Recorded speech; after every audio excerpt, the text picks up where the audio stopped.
Hey guys, welcome back to the channel, and in this video I've got 4 replays for you in the tier 8 German heavy premium tank, the King Tiger.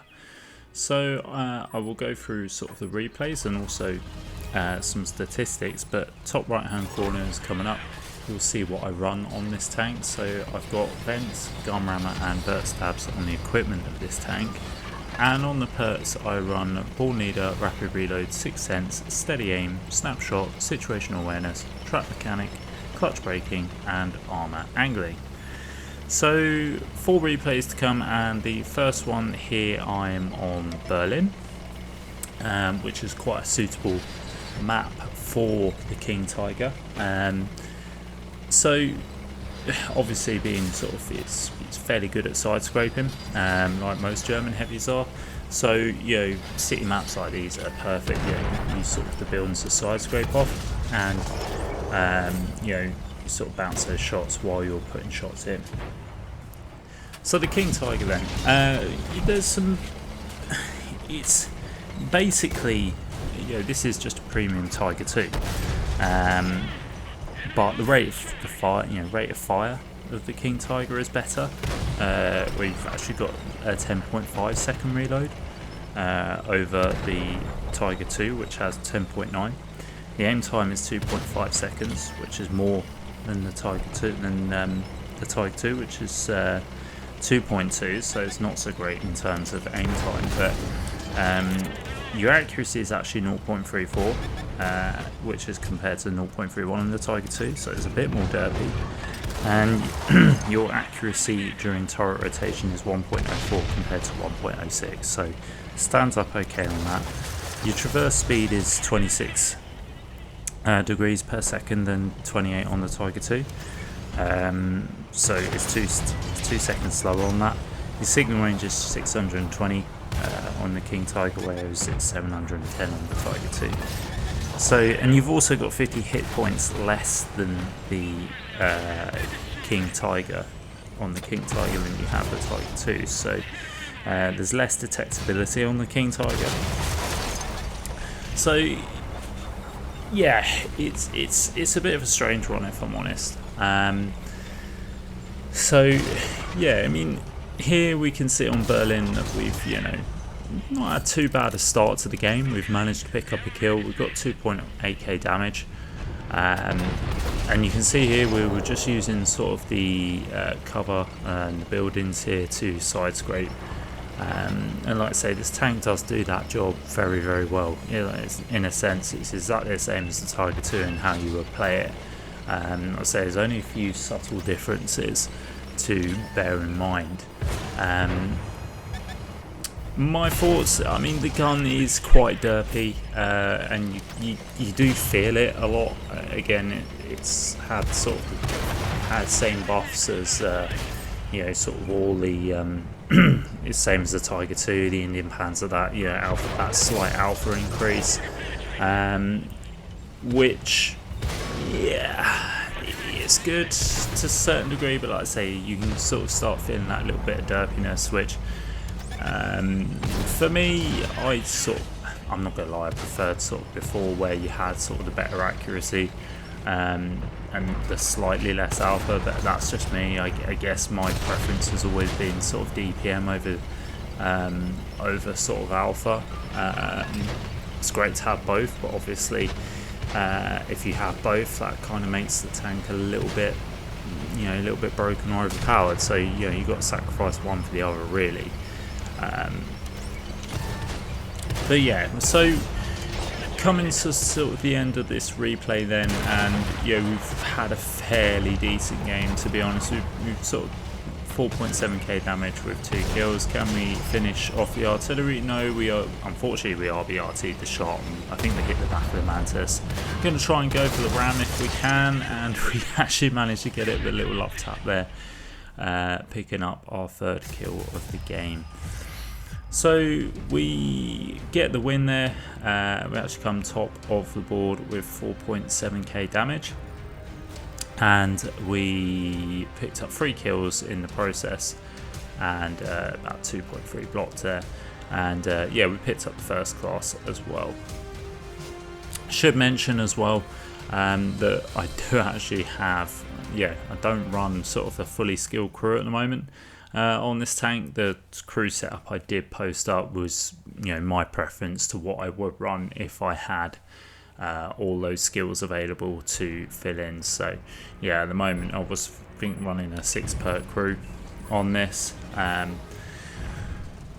No reasons really. I just sort of fancied playing this tank, but didn't actually sort of go to the full lengths to setting it up properly. So yeah, a few things might have been amiss here, but yeah, and it's not a crew trainer as such. It does have 160% silver earn capability, and you can earn 115 XP earn rate on this tank as well. So yeah, you do have those good points about it. It's 160% is a good, is sort of a better value for tier 8 premiums. Most of the silver earning capability is usually about 150%. So to have this at 160 is quite good. It makes it a little bit different, I guess, from other tier 8 premiums, and perhaps it is something worth giving a go if you are sort of trying to make silver in a tier 8 premium. Yeah, so it's worth taking note of, I guess, for that aspect. So on the second replay here, we are on Siegfried Line, so another nice city map to sort of really play the Tiger to its strengths. We are actually top tier as well. I think all the videos here we are top tier, so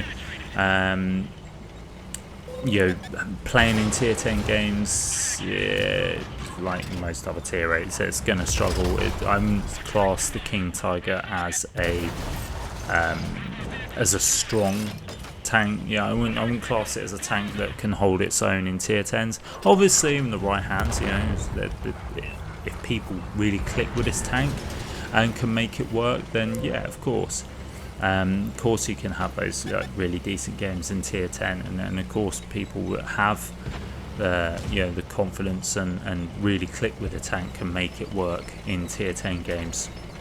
Anything's possible, but from my opinion and playing it, it's not something that I think would hold up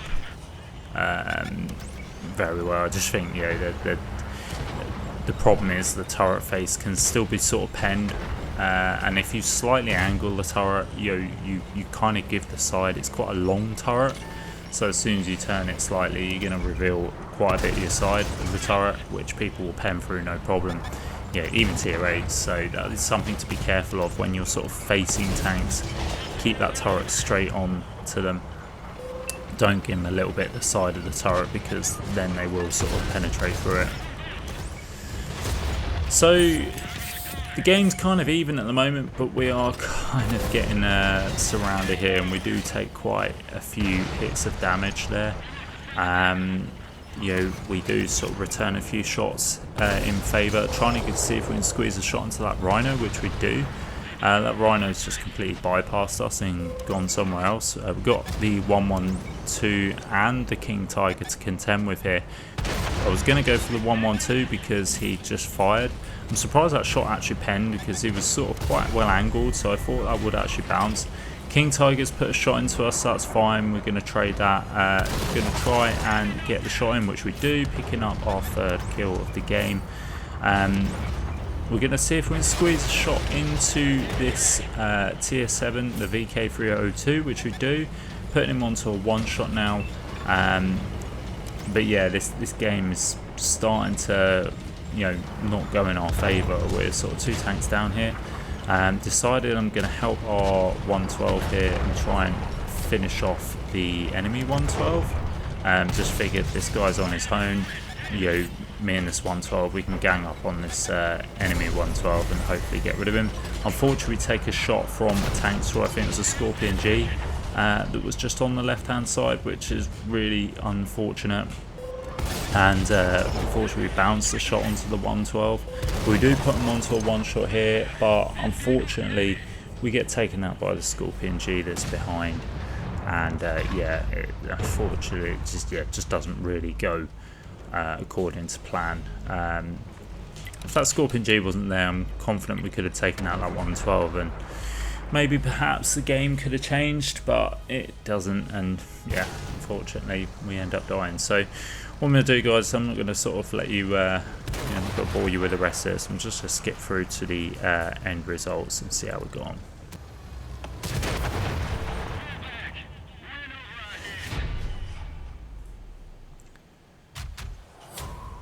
So there we go. Unfortunately, we don't end up winning the game as a team. But you know, we tried the best we could in that situation. We picked up 4.3k damage, 3 kills, picking up the first class and the high caliber. Yeah, it wasn't too bad a game on a loss, but yeah, just unfortunately couldn't get the win. If we'd won, we probably could have got the ace there, but never mind. It just kind of is what it is. But we're going to move on to Berlin now, the third replay, and yeah, back on Berlin again. Same spawn, I believe. So yeah, we're going to sort of just move into the usual location, same as the first replay really, just side scrape off the buildings, use that armour to our full strength. Like I say, we've shown sort of the capabilities already of when you sort of side scrape off the buildings, you can deflect quite a lot of shots, and yeah, that's exactly what we're going to do here. So going to use this little mound in the middle here, just to sort of poke round with angled up, and we get a shot into the Drogon. Now I'm just going to sort of start properly side scraping and just check to the right of me quickly to see if there's any tanks there. Unfortunately, the Drogon just manages to go through us. I don't know if he just managed to catch our bottom plate there, or if he caught some of our turret. We squeeze a shot into his turret in return. Luckily, there's kind of a tank behind us that is drawing shots. Unfortunately, got set on fire by that Drogon. And just going to try and wait for that Drogon to come out again. Unfortunately, our shot derps in. That's what I'm talking about. The accuracy of this tank can feel a little bit derpy at times. So yeah, it's not like before where it was a little bit more. You see, it happens again. Yeah, it wasn't like before. The changes were made where it felt just a little bit more accurate. And that's one thing I've always sort of felt with German tanks. They've always had that accuracy, which makes them quite strong. But yeah, with the King Tiger, it just has that derpiness, which can really irritate sometimes. But yeah, it's just one of those things. Unfortunately, we take another shot from the Drogon, which is really annoying. But we did manage to damage his Amarak. He's on a one-shot now. I'm going to try and take him out if I can, but then the SU-152 just pulls out and just takes the shot into the track. We trying to side scrape still and try and see if we can get a shot onto the Stera Mill without avoiding shooting any of this rubble in front. Probably shoot through that metal grade actually, because you can see like the meters increase quite significantly once it passed the rock. We're doing well here because we've just, you know, we've dodged a lot of fire here. They've mainly shot the rocks in front, and now they're getting distracted by tanks on the right. So we're going to see if we can squeeze a shot into that one-shot tank, which we do. The Panther pulls back, tries to take a shot at us. He's actually distracted by someone else, so he gets taken out before we can get a shot in, which is slightly annoying, but you know, one of those things. We do manage to squeeze the shot into ISU-152, taking him out, which is good because he really didn't want to take a shot off the ISU-152, because that would hurt. Potentially could have taken us out if he'd high rolled, but yeah, we managed to take him out. Now we're going to focus on the 112 here that is looking at us. We're just trying to side scrape without getting in the way of any of these tanks. Luckily, in between the Calliope and the Stera Mill here, we do manage to squeeze a shot into that 112, tracking him in place. Now we're going to go for the bottom plate and just, you know, which we know we can penetrate.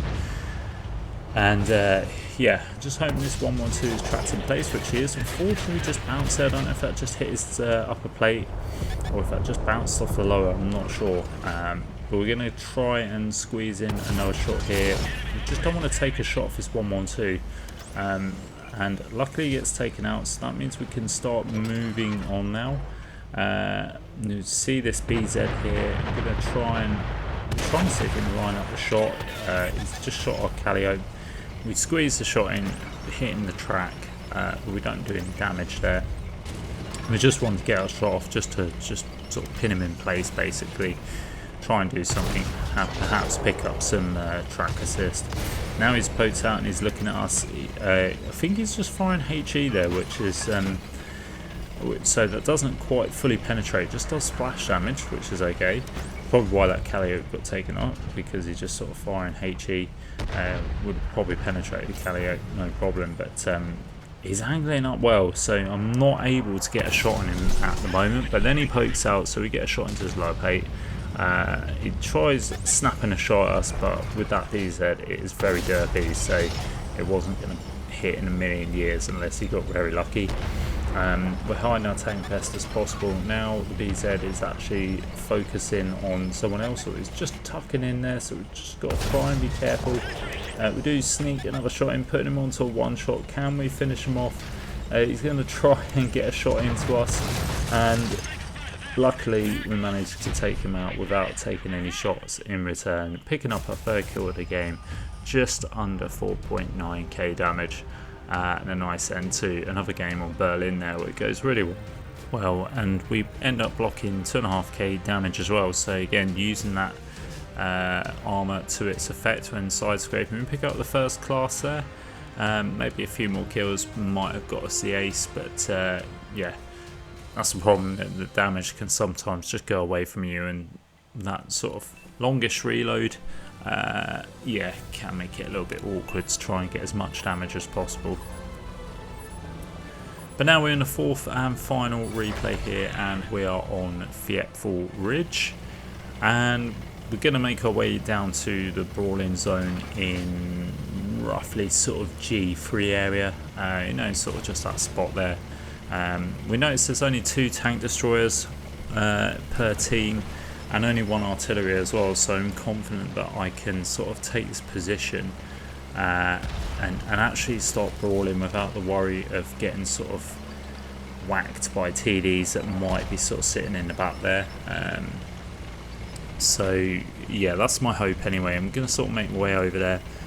Looks like I've got majority of my team. Actually, the team's split quite well. Got half sort of going down the AB line, sort of making their way to that hill spot on E8. Looks like the fast mediums are moving over there. Hopefully they can sort of take care of that side, and we've got sort of majority of our team, or the other half of the team, coming down this side. So you know, I've got some good support, so I'm hoping I'm getting sort of a bit of a brawl here. Can side scrape off these rocks, and this is a position exactly where I'm sort of going to pull up here and try and see what sort of damage I can put in. And yeah, just hold up the tanks long enough so that my team can either sort of get on the right flank there and start putting in some damage. That Panther crosses just a tad too quickly. Unfortunately, we can't quite get the shot off, but this VK is wandering out into the open, and yeah, that's not good news for him, because I'm just going to go for this cupola here.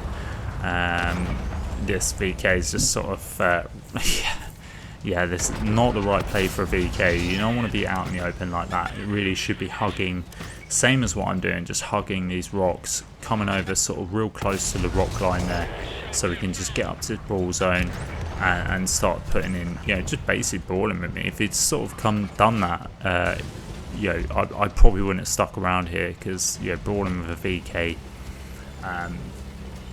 is not going to be fun. But let's say that weak spot is that cupola. I know I can penetrate that quite easily. Now I'm pushing over here because I want to sort of, I haven't got shots on that VK, and I don't think that VK's got any shots on me, but I can see tanks on this right hand side. I'm feeling quite brave, and I'm going to get some shots in. And now the VK has come out. He has just fluffed his shot though, but he's moved back into cover. So I'm just going to go out and pop another shot into this VK that's on the right hand side. I'm just going to carry on here, and there we go. We take the shot from the VK, I think. He's still sort of sitting in cover. I kind of need to get rid of this VK, if I'm honest, because it's kind of making my life a little bit difficult here. I want to get shots into the tanks on the right hand side, but equally I don't want to sort of keep popping out and giving this VK free shots. Kind of gave him a free shot unnecessarily here, but he pops out. I'm going to try and see if I can sneak a shot into Coppola, but he's just moving backwards and forwards and making it difficult for me to get a shot in. So I think I'm just going to carry on backing up here. I know I'm just going to sort of, yeah, I'm just kind of waiting basically, but then I see this VK and this other heavy tank, this 112, that have just outflanked me. So I thought, Joe, what, I'm going to leave the VK because the VK is slow. The VK is going to be no threat to me where he is. He's currently being engaged by another tank. We get a shot into the VK there. The VK then gets absolutely slaughtered by the KV2. I'm keeping an eye on the tanks behind, just looking at their health. Unfortunately, the 112, sorry, just pokes out and squeezes a shot into me. So I'm just going to go in on this guy. I can see the heavy tank to the right is helping me out. I was trying to squeeze a shot in there, but unfortunately I just couldn't get the gun down, so I've just taken a shot there. Probably didn't need to. Probably a bit of patience. Didn't really need to take that shot, if I'm honest. It was kind of a poor trade. Could have just let the KV2 just sort of distract him, and I could have got a shot in possibly without taking any damage. But now I'm at this point here where I've got a bit of height and I've got shots on this VK again, so I'm okay, we'll just get rid of the VK if we can. Unfortunately though, he goes unspotted, but we managed to whittle him down to a one shot, so that's good for us.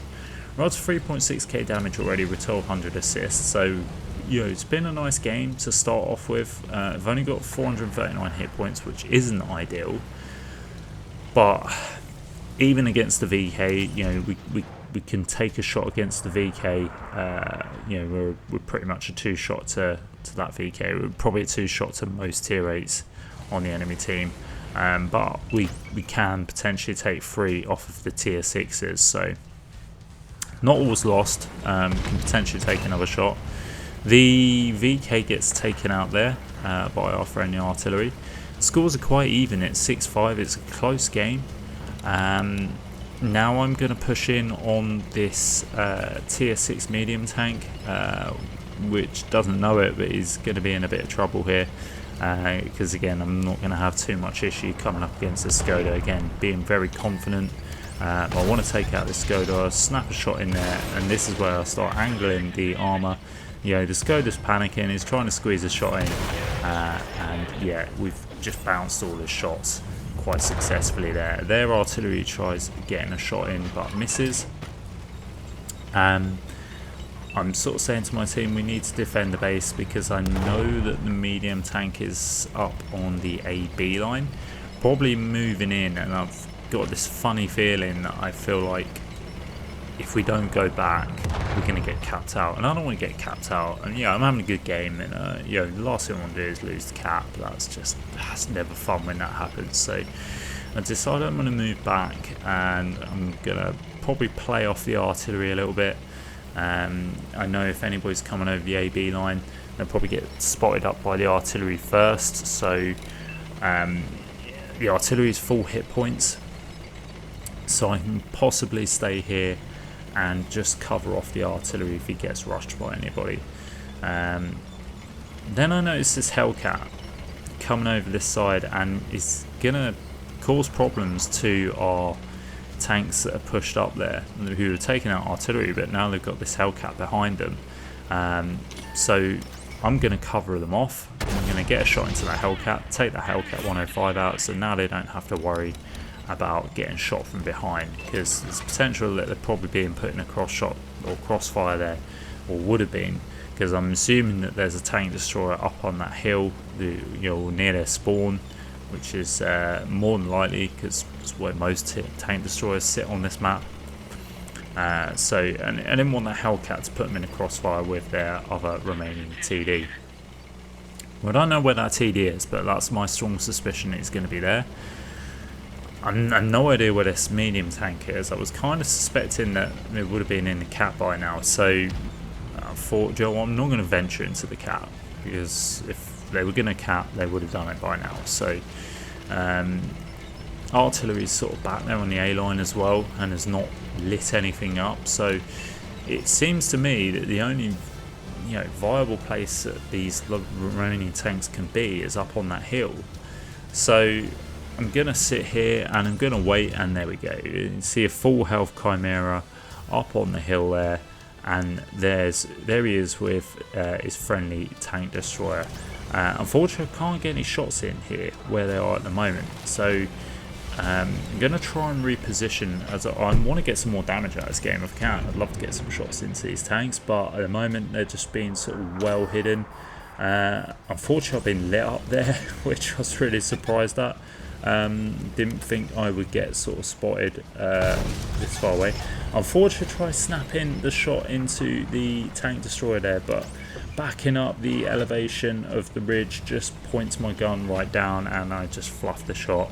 I'm lit and targeted now, so I'm just using this rock in front of me as cover. I think the Chimera's just tried blind firing, but hasn't been successful. Try sneaking a shot into the enemy tank destroyer there. I thought that might land.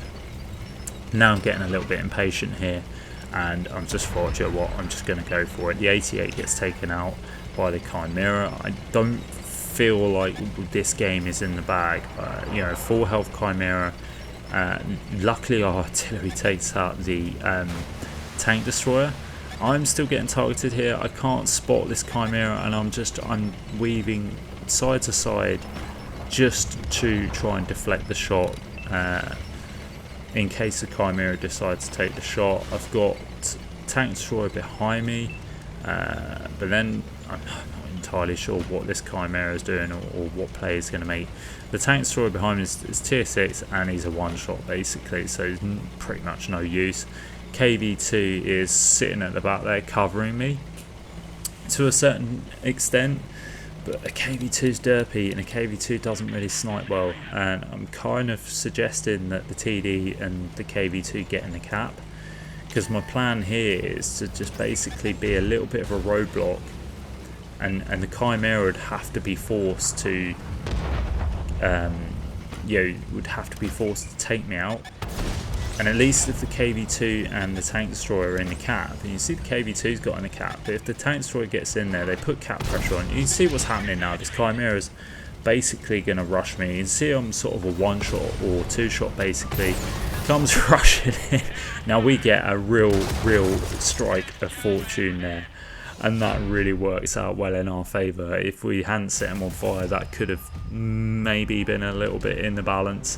But we get lucky there. We get the shot off. We get the fire. KV2 puts a shot in, and the Basotto manages to take him out. And we finish the game with 3 kills, 5.4k damage, 1200 assist, and a real close game there, picking up the East Tanker and the high caliber. And yeah, that is it for the King Tiger, guys. So I mean, look, is it worth it as a premium? I mean, I know it's not on sale at the moment, but I don't know. I mean, look, I think there could have been a few things that Wargaming could do to it. I feel maybe they could have made it a pref matchmaking and taken away, so reverted the buffs that they gave it, reduce the alpha, bring it back to basically its normal, before the buffs and stuff. Reduce the alpha and maybe make it pref tank, because if I'm honest, apart from the good silver making, I don't really see the benefits of buying it. I mean, you could, if you wanted to, just go and grind and get the Tiger 2. You can also get a really cool skin for the Tiger 2, so that kind of makes the King Tiger again a little bit obsolete, because the Tiger 2's got its own decent skin. So yeah, I think the Tiger 2's got a little bit more going for it. So yeah, this for me is just a collector's item and a decent silver maker, but that is about it. And you've got other decent silver makers out there. So yeah, that's my opinion on the King Tiger personally. It's a good tank, but I don't know, feels a bit pointless if I'm honest. But anyway, guys, that is it for the video. Let me know what you think about the King Tiger. Have you got it? Would you like it? Yeah, put in the comments what you think, guys, and as always, please feel free to like and subscribe. It does always help the channel. And as always, guys, I'll catch you next time.